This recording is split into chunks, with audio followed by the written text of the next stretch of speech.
Salam Media Sriwijaya.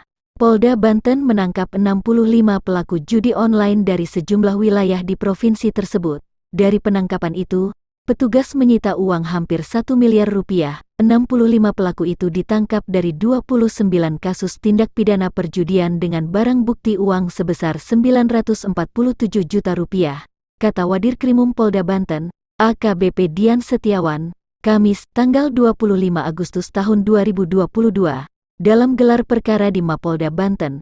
Seluruh tersangka yang berjumlah 65 orang dihadirkan. Salah satu tersangka perempuan berinisial RM sempat pingsan. RM ditangkap di sebuah apartemen kawasan Panongan, Kabupaten Tangerang. Katanya, Dian mengatakan, RM berperan sebagai operator judi online sekaligus komisaris perusahaan judi online, juga sebagai bendahara ini mengendalikan 50 situs website judi online.